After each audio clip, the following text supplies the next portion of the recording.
खुलुमबाय बे समाव बडोलेण्ड इंखं टेलिभिजननि स्टुडिअ आं ज्योति बसुमतारी दिनैनि गाहाय रादाबफोराव दं। सावस्रि आरो मेडिकेल सोलोंथाइ बिफानाव थिसनथाइनि लाइजामखौ 22 डिसेम्बराव फोसावगोन। एसआइटिआ जुबिन गार्गनि जिउ गोमानाय जाथायनि चार्जशीट गथायबाय। श्यामाकानु महन्तखौ उदां खालामनो थाखाय बिसिया उखिल नागिरगासिनो। अरुणाचलनि जाब्रबथायाव जिउ गोमानाय सुबुंनि नखरफोरनो 5 लाख राङै अनसुंथाइ होनो फोसावदों। घनश्याम दासआ जीएसपी नागारबाय। दानिया फैदो आबुं रादाबाव।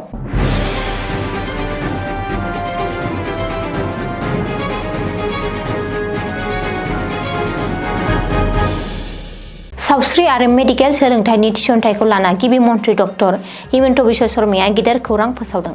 सावस्रि आरो मेडिकेल सोलोंथाइ बिफानाव थिसनथाइ होनाय आरो सायख'जानाय बिजाथिफोरनि थिसनथाइलाइ गथायनायनि सायाव गोनां बाथ्रा फोसावदों गिबि मन्थ्रिया।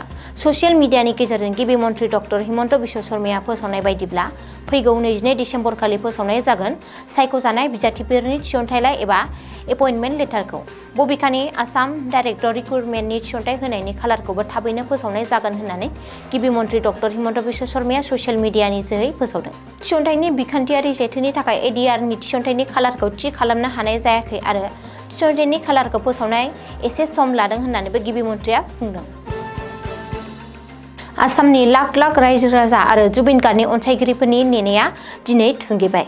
जुबिन गार्गनि जिउ गोमानाय जाथायनि सायाव नायबिजिरनायनि थाखाय सोरखारनो दानानै होजानाय एसआइटिनि टीमआ दिनै चार्जशीट दाखिल खालामबाय।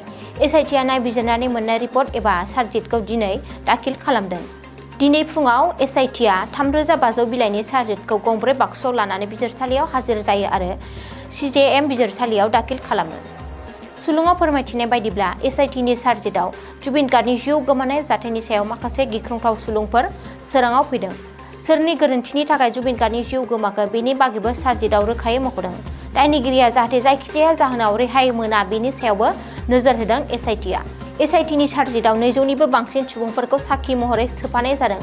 मख'नो गोनांदि थांनाय 19 सेप्तेम्बराव सिंगापुराव सोमोनांथावै जिउ गोमादोंमोन आसामनि हार्टथ्रब जुबिन गार्गआ। बे जाथायनि सायाव नायबिजिरनो थाखाय सोराङाव आइपिएस मुन्ना प्रसाद गुप्तानि दैदेननायाव मोनसे एसआइटिनि दानाय जादोंमोन। दाजानानै बै एसआइटिआ लान्थ्रियै 3 दान नायबिजिरनायनि उनाव दिनै चार्जशीट गथायो।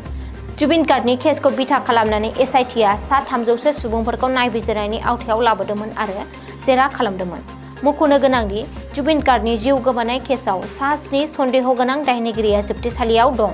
बै सा 7 दायनिगिरिफ्रा जादों नर्थ ईस्ट इंडिया फेस्टिवलनि बानजायगिरि श्यामाकानु महन्त, जुबिन गार्गनि मेनेजार सिद्धार्थ शर्मा, जुबिननि सोमोन्दोआरि फंबाय सन्दीपन गार्ग, मिउजिकेल आगजु दामग्रा शेखरज्योति गस्वामी, देंखोगिरि अमृत प्रभा महन्त आरो जुबिननि सानै बडीगार्ड परेश वैष्णव आरो नन्देश्वर बरा।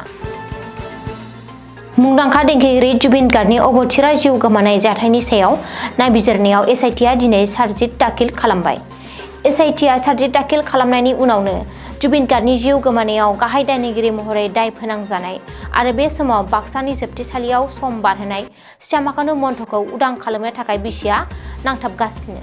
श्यामाकानु महन्तनि बिसिया दासान्दि उखिल नागिरनानै हापाथुरि जादों।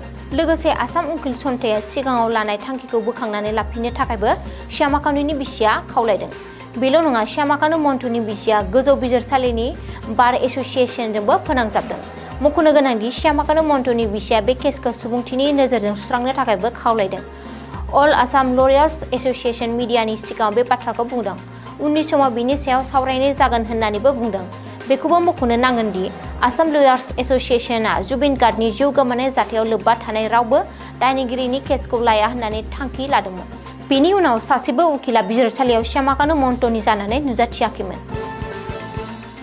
नसुं रायजो अरुणाचल प्रदेशआव गिख्रंथाव लामा जाब्रबथायाव जिउ गोमानाय सा 22 माइग्रेन्ट लेबारफोरनि नखरनो 5 लाख राङै अनसुंथाइ होगोन। अरुणाचलाव जिउ गोमानाय लेबारफोरनि नखरनो 5 लाख राङै खहा सुफुंनाय होगोन होननानै गिबि मन्थ्रि डक्टर हिमन्त बिश्व शर्माया फोसावदों। मख'नो गोनांदि अरुणाचल प्रदेशनि आनजाव जिल्लायाव लेबारफोर रोगानाय गंसे डाम्पारनि जाब्रबथायाव आसामनि सा 22 माइग्रेन्ट लेबारफोरा जिउ गोमादोंमोन। लेबार रोगानाय डाम्पारआ स्लामगांआव हाजोनिफ्राय गोथौ हाखराव गलांनायाव बे गिख्रंथाव जाब्रबथाया जादों। बे गिख्रंथाव जाब्रबथायाव सोराङाव फैनाय लोगो लोगो आसाम सोरखारनि मन्थ्रि बिमल बर'आ जिउ गोमानाय माइग्रेन्ट लेबारफोरनि न'आव थांनानै खौरां लाहैदों होननानै सुलुङाव फोरमायदों। 2022 मायथाइनि बिधान सभा बिसायख'थिनि सिगां बारग' एमपि नब कुमार सरनियानि दैदेननायाव गण सुरक्षा पार्टी सुंद'यै जिएसपि आव दोलो नागारनायनि दोहौ। बिटिसिनि बारग' इएम आरो नैथि खेबनि एमसिएलए खनस्याम दासआ नब कुमार सरनियाजों गावस्राबाय एबा जिएसपि दोलोखौ नागारबाय।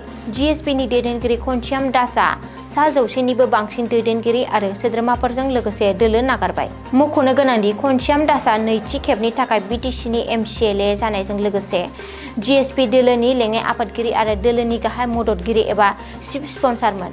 नाथाय खनस्याम दासआ बिस्तिबारखालि गावनि लेङाइ आफादगिरि मासिजों लोगोसे पार्टीनि सरासनस्रा सोद्रोमानि मासिखौबो नागारो। बेनि उनावनो खनस्याम दासआ बाक्सा जिल्लानि अहपायाव मोनसे खौरांगिरि मेल खुंनानै पार्टीनि आफादगिरि नब कुमार सरनियानि हेंथायै माखासे अजद लाबोयो आरो बिनि बिथांखिफोरनि सायाव दुखु मोननाय फोरमायो। रिपर्ट बायदिब्ला खनस्यामजों लोगोसे युब मोर्चा, महिला मोर्चा आरो माखासे आन्चलिक कमिटिफोराबो दोलो नागारदों। दिनैनि रादाबा एसेनोसै, गोजोन्थों।